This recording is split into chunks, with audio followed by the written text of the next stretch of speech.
Então, o que vai fazer o doutrinário, o tipo do pregador, né, o apologista, o apologeta da religião, tipo Orlando Fedeli?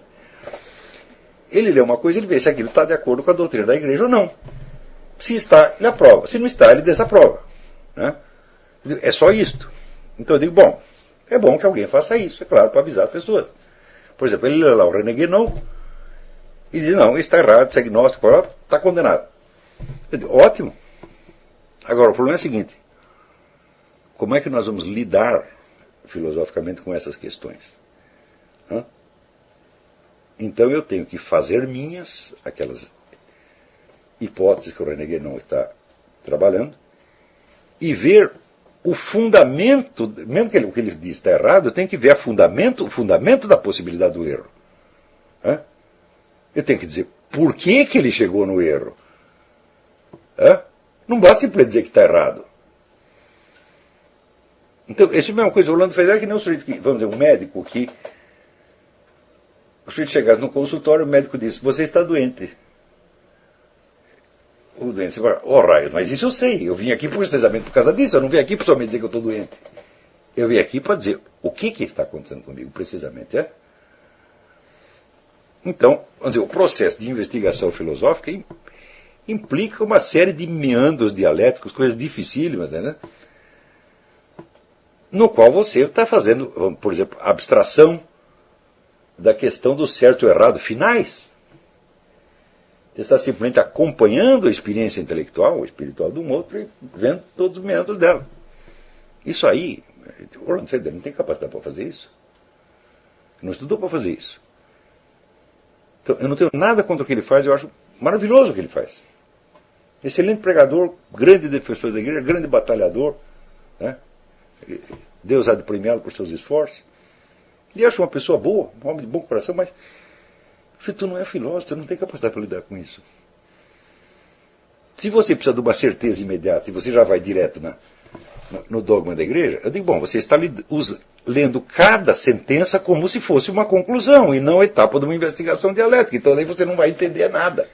Você só vai entender assim, se está certo, de acordo com a doutrina da igreja, é errado. Então, está errado, você se afasta daquilo.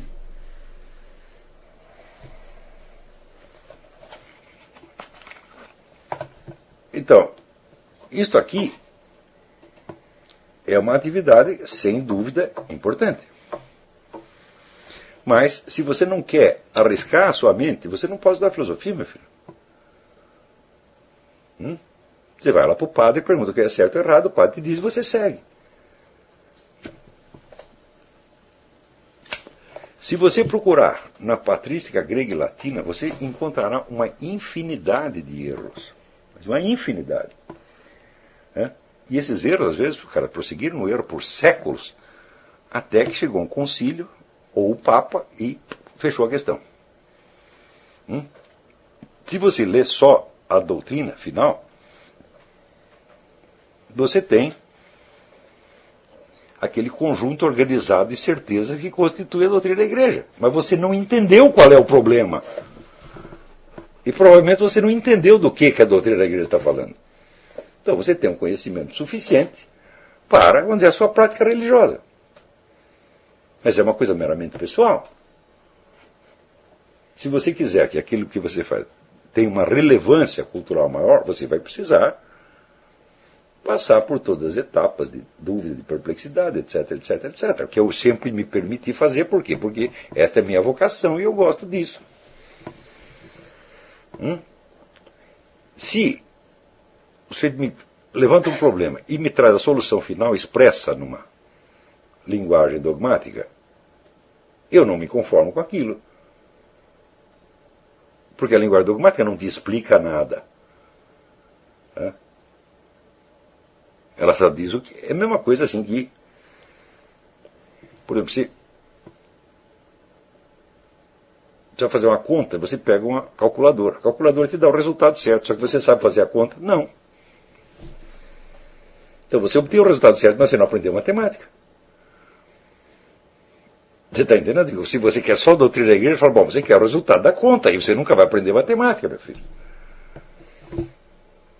Então, que o Orlando Fedeli fez? Ele pegou, aprendeu de cor todos os resultados certos. E ele os repete. Eu digo, alguém tem que fazer isso, né? É altamente meritório e precisa ser muito inteligente para fazer isso. Não? Então, por exemplo, quando ele vai lidar com o René Guénon, o que ele pode dizer? Ele pode condenar o René Guénon, dizer, esse é um gnóstico mardito, fujam disso. Não? Eu digo, bom, mas ele não consegue dizer nada de substantivo, porque ele não compreende o que o René Guénon está fazendo. Então, eu só conheço um sujeito em todo o universo, que levantou uma objeção fundamental contra toda a doutrina do Guénon. Sou eu mesmo. Eu levantei umas 2 ou 3 e falei, isso aqui não tem escapatória.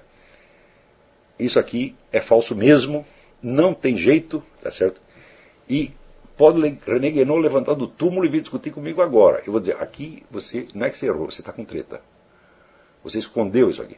Isso eu tenho certeza absoluta, porque esse é um negócio tão facilmente demonstrável. Né? Então, isso quer dizer o seguinte, eu estou eternamente vacinado contra o René Guénon. Eu posso aproveitar tudo de bom que ele tem, sem me contaminar pelo resto. Então, o que eu aprendi dele me fortalece. E aquela parte dele que pode ser perigosa, danosa, etc., já está sob controle. O Orlando Fedeli pode fazer isso? Não, não pode fazer. Só que ele pode dizer, fujam. Por quê? Porque o Guénon é um adversário perigoso e forte demais para ele. Então ele mantém a distância. Esse agnóstico, fujam disso. A coisa é que eu não sou um amador, eu sou um profissional. Eu posso entrar dentro da toca do leão, ir lá e mexer, e eu sei o que eu estou fazendo. Eu estudei para isso. É isso que eu sei.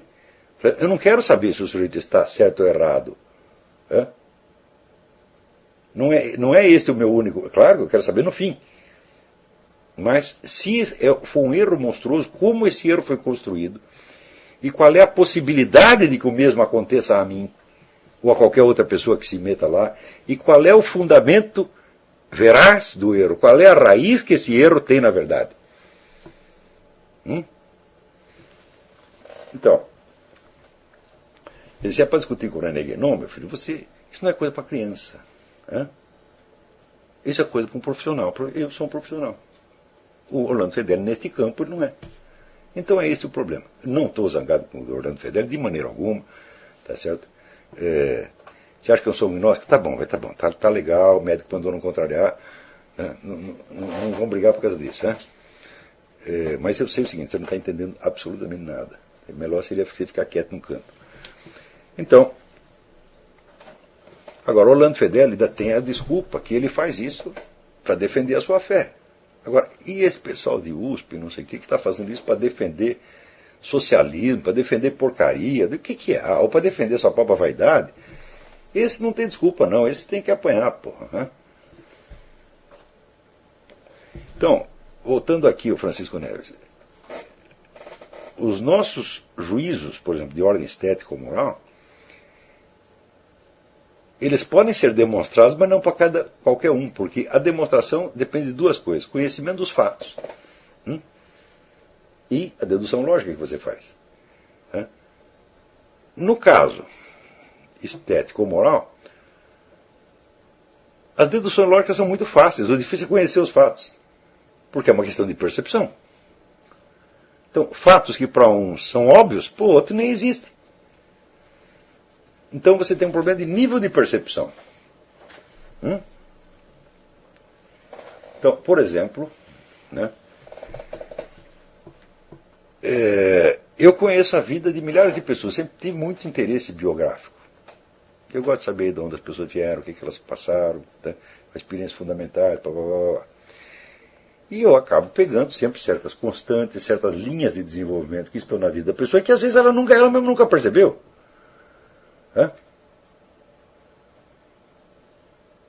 Então, se eu emito uma conclusão sobre isso, eu posso até chocar a pessoa. Porque ela não sabe do que eu estou falando, ela vai achar que eu não a compreendo. Você não está me compreendendo. Diz, não, meu filho, eu compreendi uma coisa da sua vida que você nunca compreendeu. Por quê? Porque eu sou um profissional da área. Estou acostumado a observar essas coisas. E você não, você está chegando aí pela primeira vez. Você nunca observou mesmo, nem mesmo a sua própria vida, você nunca contou nem mesmo para você a sua própria história, está contando pela primeira vez. Então, esse nível de experiência acumulada, nível de percepção, abertura, sensibilidade, tudo isso é decisivo. E não há nenhum conhecimento que possa prescindir disto. Por exemplo, se diz, uma coisa está cientificamente provada por experiência. Eu digo, peraí.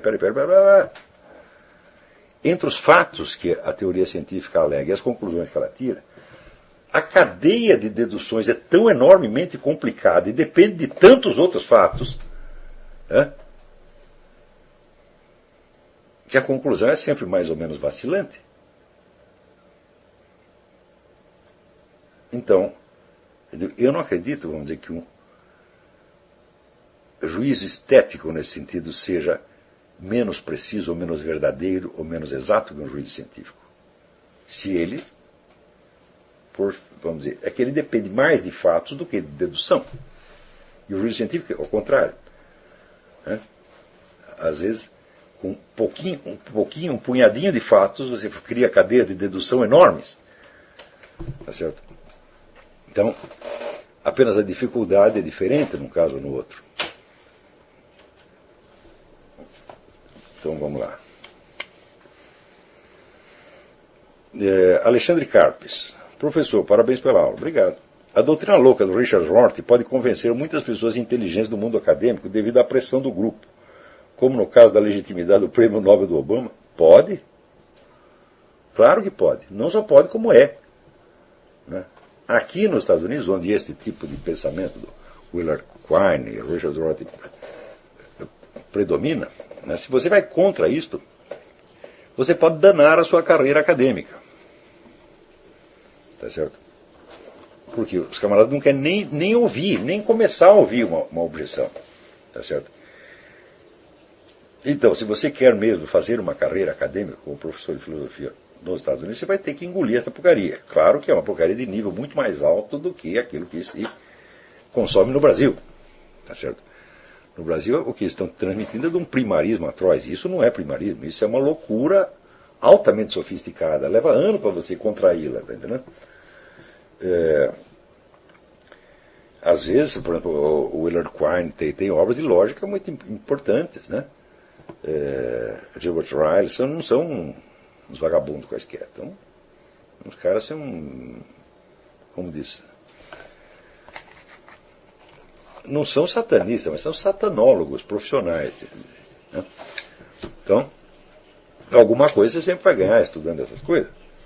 Não por muito tempo, porque isso pode te viciar. Mas essa coisa da pressão do grupo, ela existe. E ela existe em todas as ciências. Eu digo, e sem pressão do grupo não dá para você fazer ciência nenhuma. Porque sem pressão do grupo, bom, todos os problemas estariam em discussão o tempo todo. Né? E isso seria o certo. Porém, se você fizer isso, cadê a autoridade pública da ciência? Ela vai para o brejo. Né? E eu acho que a ciência só pode ser fiel à sua vocação do conhecimento experimental se ela abdicar de toda a autoridade pública. Porque se o próprio da ciência é a investigação e a autocrítica permanente, então nenhuma conclusão que ela emita pode ter autoridade. Jamais. Nunca. Qualquer coisa que um cientista diga, olha, parece que é assim, mas amanhã pode se provar o contrário. E isso é o que eles dizem que fazem. Mas na prática, eles acabam proclamando as suas conclusões como se tivesse autoridade pública. E essas conclusões são usadas como fundamento retórico para justificar leis. Por exemplo, essa maldita vacinação obrigatória. Essa vacina que eles inventaram para a gripe suína, a vacina tem 1001 efeitos letais possíveis. Então o que eles fazem? Inventaram uma lei que os fabricantes das vacinas, a vacina é obrigatória, imposta em alguns lugares, no estado de Nova York é obrigatório. Quer dizer, você não aceita a vacina, você perde seu emprego. Né? Nos outros estados não, mas tem cara querendo impor no país inteiro, aqui. Né? E a lei que torna a vacina obrigatória exime as companhias fabricantes da vacina de qualquer responsabilidade legal por qualquer efeito colateral, até mesmo letal, que a vacina venha a ter. Então você é obrigado a tomar a vacina e se você morre, a sua família não pode processar nem o Estado, nem o fabricante da vacina. Isso é a mesma coisa, quer dizer, licença para matar, é o 007. Então, o que é isso? É o abuso da autoridade científica. Só que a autoridade científica, ela em si é abuso. A ciência só é séria quando ela não tem autoridade nenhuma. Por isso que eu estou dizendo que o que eu estou fazendo aqui é sério, porque eu não tenho autoridade nenhuma para dizer nada. Nenhuma das minhas conclusões ninguém é obrigado a aceitar. Eu só estou ensinando como é que se faz, como é que se chega lá. Fora disso, eu digo, bom, se eu provar bem provadinho, você pode até aceitar o que eu estou dizendo. Mas se você aceitar só porque eu for lá o que disse, eu digo, você está me decepcionando, porque não é isso que eu quero de você. Você está me ouvindo, se você aceitar só porque foi eu que disse, você está me ouvindo como se eu fosse Orlando Fedeli. E eu não estudei tudo isso para depois virar Orlando Fedeli quando crescesse. Eu podia ser Orlando Fedeli aos 15 anos, agora cresci um pouco mais.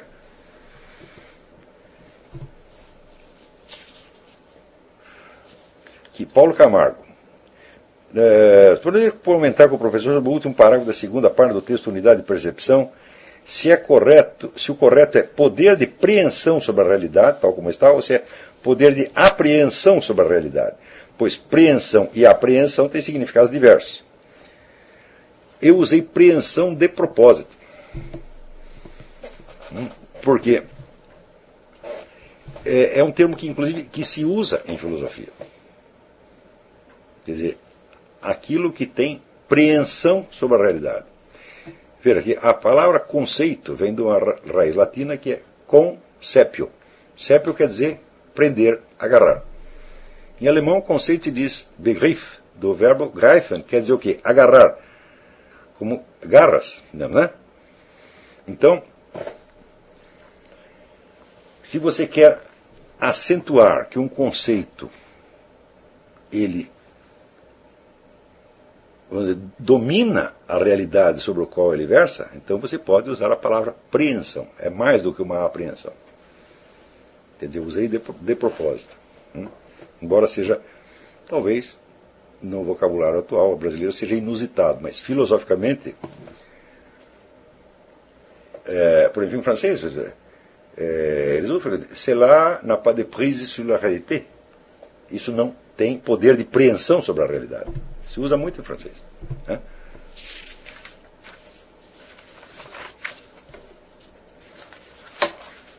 ver se tem mais uma pergunta aqui.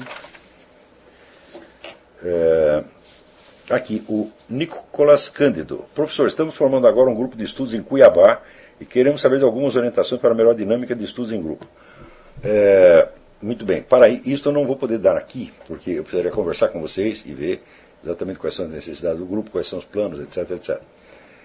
Eu já avisei que eu vou abrir aqui no seminário uma sessão para consultas individuais. Eu estou só estudando como é que eu vou equacionar isso aí, porque isso aí come muito tempo, não é isso?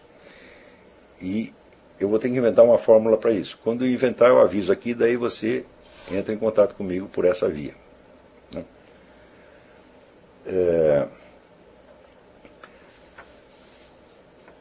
Aqui a Juliana Camargo Rodrigues pergunta: estamos em grupo vendo a aula em São Paulo. Muito bem, é muito bom assistir isso aqui em grupo, muito bom. Transmito aqui a pergunta do Luiz Felipe Adurens. A relação entre o que o senhor está falando, a tensão entre os universais da percepção sensível, e a distância que existe entre a situação concreta e a regra moral universal, da qual fala São Tomás de Aquino, é exatamente a mesma coisa, transposta em termos de filosofia moral. Quer dizer, você sabe a regra universal que você deve seguir. Né? Por exemplo, não matar, não roubar, não roubar. Né? Mas você sabe se esta situação específica, concreta, particular que você está vivendo neste momento se enquadra nisto aqui ou não? Você não sabe, você já nunca sabe. Né? Então, Isso quer dizer que o conhecimento da regra moral não é suficiente. Você precisa desenvolver uma inteligência moral para você fazer a ponte entre as duas coisas. Isso aí é feito o quê? Na imaginação. É por isto mesmo que no curso de ética que eu dei lá na Universidade Católica do Paraná, em 2001, eu disse que eu sou contra ficar ensinando regras morais. Por exemplo, para a criança. Você tem que criar situações na qual ela desenvolva sensibilidade moral para ela perceber a situação corretamente e saiba captar qual é a forma inteligível que está dada ali. E ela perceba a regra universal no particular. Está compreendendo? Então, eu fiz isso, por exemplo, com os meus filhos desde pequeno. Eu deixava eles fazerem tudo, mas eu acho que na parte intelectual eu não caprichei muito na educação dos meus filhos, mas nessa parte moral, né, todo mundo que os conhece vê que eles são pessoas de muito bom coração e inclinadas a fazer o que é o bem e o que é o certo. Eu acho que eles não sabem uma única regra moral. Eu não dei nenhuma. Né? Mas, vamos dizer, acentuava nas várias situações o que eles tinham que perceber. Do que se trata. Muitas vezes vinham para mim para eu explicar uma situação para eles. Então eu explicava e tornava aquilo mais fácil de perceber.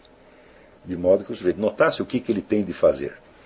Aqui nos Estados Unidos você vê que uma das coisas mais bonitas que tem aqui na sociedade americana é a preocupação que as pessoas têm de fazer o que é certo. Do the right thing. Eles querem realmente fazer o que é certo. Frequentemente não sabem e fazem tudo errado. Mas eles têm essa preocupação. Eles sabem que existe um certo a ser alcançado. E que não é fácil. Que todas as situações humanas são enormemente complexas, ambíguas. Né? E que o certo não vem numa receita. Você pode até ter a receita. Digo, mas bom, olha, a receita do remédio é uma coisa, a sua fabricação é outra. Não é isso? Então, em termos de filosofia moral, esse é o equivalente do problema que eu estava falando aqui.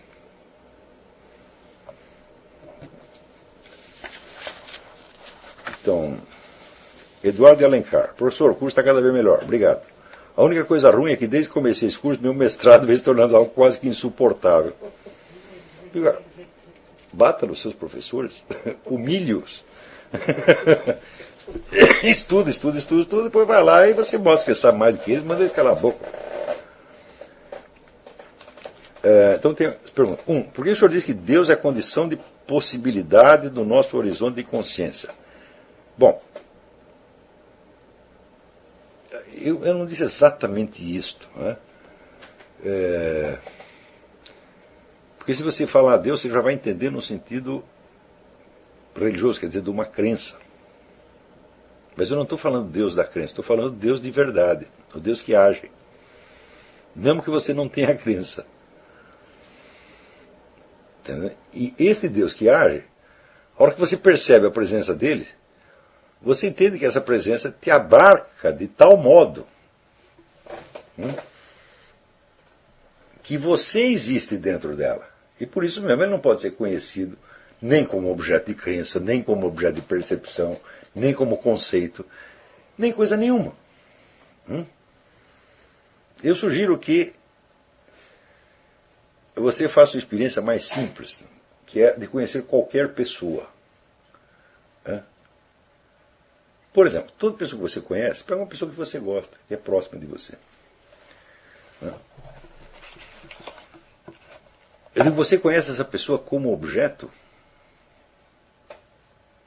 Não, porque se fosse objeto, você teria uma definição dela, fechava naquela definição e você poderia manipular à vontade. Não é isso. O conhecimento que você tem da pessoa está aberto para aquilo que vem dela.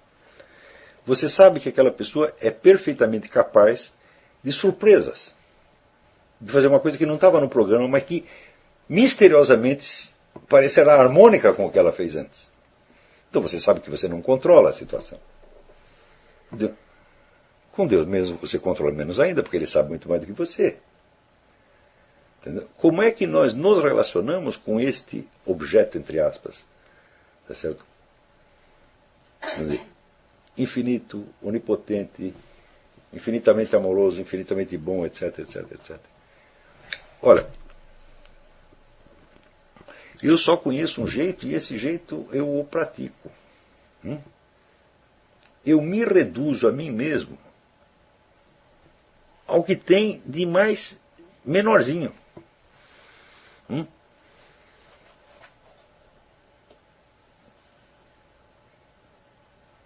Então eu desisto até de ser o que eu sou. Eu abro e digo para Deus, é você que está me fazendo. Você que sabe o que eu vou ser. Eu não sei também, é você que sabe tudo. E daí você percebe a ação de Deus sobre você. E na hora que você percebe,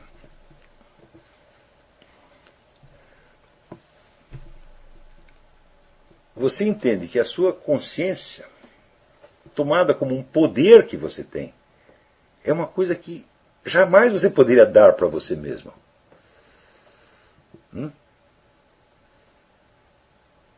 Isso é uma questão de experiência. Eu espero que vocês todos tenham essa experiência no decorrer desse curso. Note bem que o que eu estou dizendo aqui não é uma teoria. Eu tenho a teoria também. Não vou dar a teoria agora. Por quê? Porque ela faz parte do ensino formal de filosofia que nós vamos pegar mais tarde. Então, o que eu posso dizer no momento é o seguinte, olha, isto aqui, existe um conhecimento experimental disto. De você perceber como Deus está fazendo você. Ele está fazendo você e está aumentando você ao mesmo tempo. É um negócio incrível. São coisas que você pode perceber e pode receber, mas você não pode fazer. Porque você só vai ter experiência a isso, esse tipo de experiência. Por exemplo, eu me lembro das memórias do cantor lírico Jerome Hines. Jerome Hines teve uma visão de Jesus Cristo e quando ele já era um cantor de certo sucesso, mas era novo ainda. E ele teve a visão de Jesus Cristo e o resto da vida dele ele ficou conversando com Jesus Cristo. Tudo que ele fazia, tudo ele colocava para o meu Jesus Cristo e daí fazia o que Jesus Cristo mandava. E ele diz que a primeira experiência foi de uma pressão, uma compressão, como se fosse um peso formidável, tá entendendo? Que o reduzia a absolutamente nada. Então ele descreve isso em termos de uma experiência sensível. Eu nunca tive isso aí. Tá certo? Mas eu tenho frequentemente a experiência de, partindo daquele negócio do Hegel, de que uma das capacidades da mente humana é fazer abstração de tudo, como se ela própria existisse. Eu faço o experimento do Hegel, mas virado ao contrário. Eu não faço como se só eu existisse.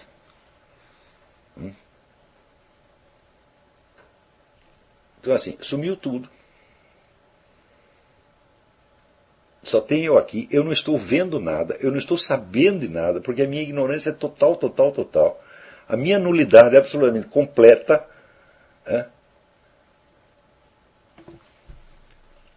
Mas tem alguma coisa que sobrou do lado de lá.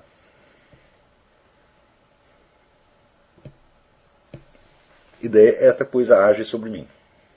Ela me faz ser alguma coisa, por quê? Porque eu já me reduzi à condição de nada. Eu não sei se eu estou sabendo explicar exatamente o que é isso aqui. Mas, por exemplo, a confissão dos seus pecados faz parte disso.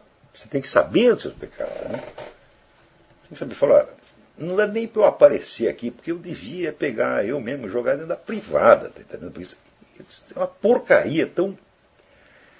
um lixo mesmo, tá entendendo? Então, primeiro, já sou um lixo. Segundo, não sei coisíssima nenhuma porque eu não tenho controle do meu próprio cérebro. Eu posso ficar gagado aqui 2 minutos e esquecer tudo. Eu não tenho controle da minha memória. Você tem? Foi você que fez sua memória? Você sabe como é que mantém ela? E se você perder a memória agora, como é que você faz? Então faça esse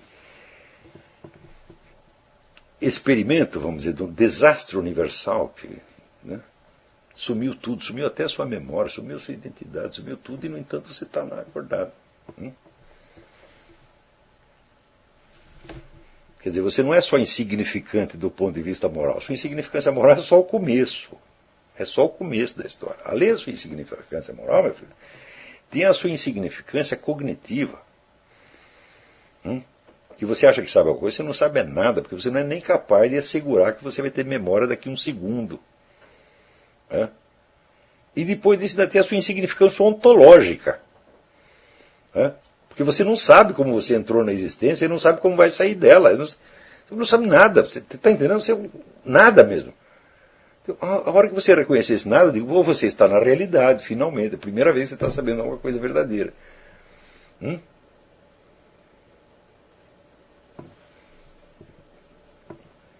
Está entendendo? Então você vê que tem algo que te constituiu, que te criou e te mantém na existência. Esse algo não pode ser um mecanismo natural. A natureza não pode fazer isso. Então, aí Deus infunde conhecimento em você. Infunde não é conhecimento, infunde inteligência, infunde capacidade, infunde força. Essa força nunca será sua. Ela passa por você. E ela só fica em você 2 minutos porque Deus quer, porque não é você que faz isso. Esse experimento não é controlável. Ou seja, você não tem poder nenhum sobre o experimento. Agora, assim como eu, milhões de pessoas tiveram esse experimento. Milhões e milhões e milhões e milhões. Você tem os depoimentos que foram deixados sobre isso, tem alguns em linguagem teológica, outros em linguagem filosófica, em linguagem poética, tem milhões de pessoas, tudo aí se confirma. Eu digo, mas, peraí, se você quer uma coisa que está universalmente confirmada, é isto. Nenhum experimento científico, tá certo? Vamos dizer, os experimentos científicos que mais foram repetidos são os da física quântica. Quantos são? Alguns milhares. O que eu estou falando não são milhares, são milhões.